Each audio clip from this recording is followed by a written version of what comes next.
Hello students, आज हम pharm D के बारे में बात करेंगे क्योंकि मेरे पास कई स्टूडेंट्स की कुछ रिक्वेस्ट आई। कम से कम सर आप इस फार्म डी के बारे में कुछ तो बोलिए, कुछ मार्गदर्शन आप करिए। तो आज हम इसी के संबंध में बात करेंगे। ये कोर्स 2008 में फार्मेसी काउंसिल ऑफ इंडिया ने लिया है, क्योंकि फार्मेसी काउंसिल ऑफ इंडिया का ये मानना था कि कुछ ऐसा कोर्स लाया जाए जिससे कि एक स्टूडेंट को डॉक्टर वो लगे प्रीफिक्स के द्वारा। तो ये 6 साल का कोर्स है, एक्चुअली 5 साल का ही इसका कोर्स है और 1 साल तो इसका ये इंटर्नशिप वगैरह है आफ्टर 12th। एलिजिबिलिटी सभी जानते हैं कि भाई इसमें साइंस बैकग्राउंड होना चाहिए, फिज़िक्स मैथ्स बायो मैथ्स वो वाली बात है। और फीस भी इसकी ठीक ठाक अच्छी खासी है पर ईयर। और कुछ ही कॉलेज अभी भारत के अंदर इसको करवा रहे हैं फार्म डी को। अब चलो जो भी है, पीसीआई को ज़रूर ये पावर है कि वो कोई सा भी विधेयक, कोई सा भी ये जो नोटिफिकेशन, कोई सा भी रूल और रेगुलेशन ला सकती है। ये पावर उनको मिली है फार्मेसी एक्ट के द्वारा, क्योंकि फार्मेसी एक्ट जो 1948 में बन गया तो उसके बाद ही इसका गठन हुआ पीसीआई का। और उसमें सेक्शन 10 और सेक्शन 18 ऐसी चीज़ें हैं कि जो इस पीसीआई को इस तरह की पावर दे देते हैं।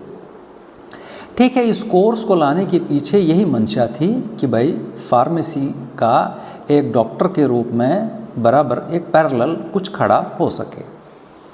लेकिन उसके बाद 2015 में पीपीआर आ गया, फार्मेसी प्रैक्टिस रेगुलेशंस आ गई।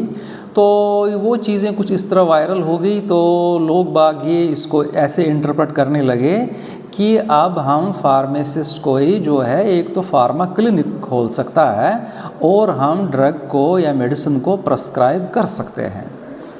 तो जब ये बातें वायरल हो गई तो फार्मेसी काउंसिल ऑफ इंडिया ने उसके बाद बाकायदा एक नोटिफिकेशन निकाला कि भाई इस तरह की कोई बात नहीं है, फार्मा क्लिनिक तो हम बिल्कुल नहीं खोल सकते और नंबर 2 न तो हम प्रेस्क्राइब कर सकते हैं, तो हम सिर्फ काउंसलिंग ही कर सकते हैं, पेशेंट काउंसलिंग ही कर सकते हैं।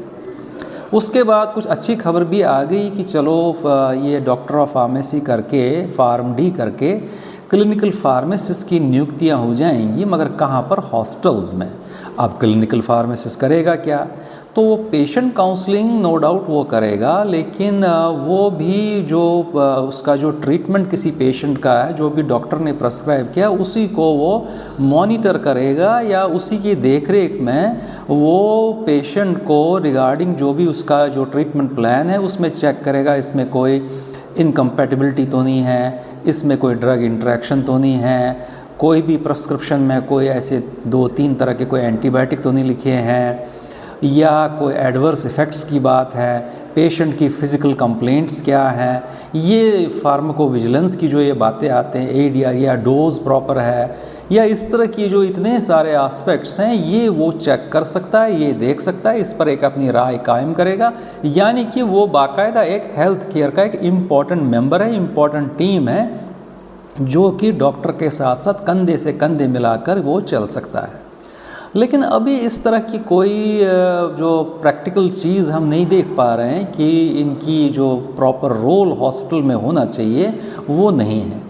तो इसके बाद पीसीआई ने ये भी कर दिया कि ये लोग एकेडमिक्स में भी जा सकते हैं। आज हम देख रहे हैं कि अगर कोई फार्मेसी कॉलेज है, डी फार्म हो, बी फार्म, तो वहाँ फार्म डी वाला भी टीचिंग कर सकता है। और दूसरी चीज़, अगर कोई गवर्नमेंट जॉब है, रजिस्टर्ड फार्मासिस्ट या फार्मासिस्ट वगैरह के लिए, इसमें भी वो अप्लाई कर सकता है। लेकिन अभी हमारे देश में एक जो एक्चुअल रोल जो है फार्मासिस्ट का फार्म डी करने के बाद वो नहीं है।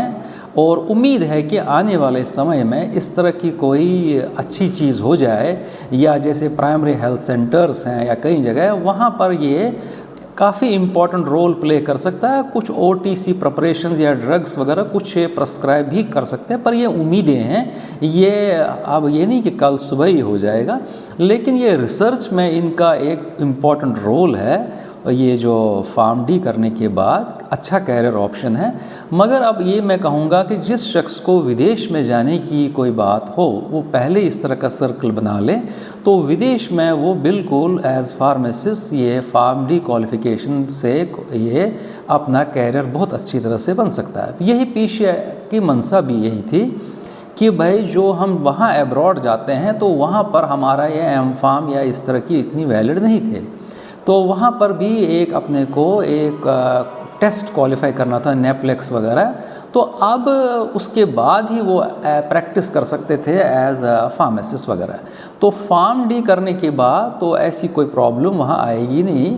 तो विदेश में ज़रूर इसका है, तो भारत में तो अभी स्थिति ऐसी है कि जो मैंने आपको बता दी। बाकी मेरा विश्वास है कि आने वाला कल जो है वो ज़रूर फार्मेसी का ही है और होगा। तो आखिर में वही बात, yes we can. Thank you.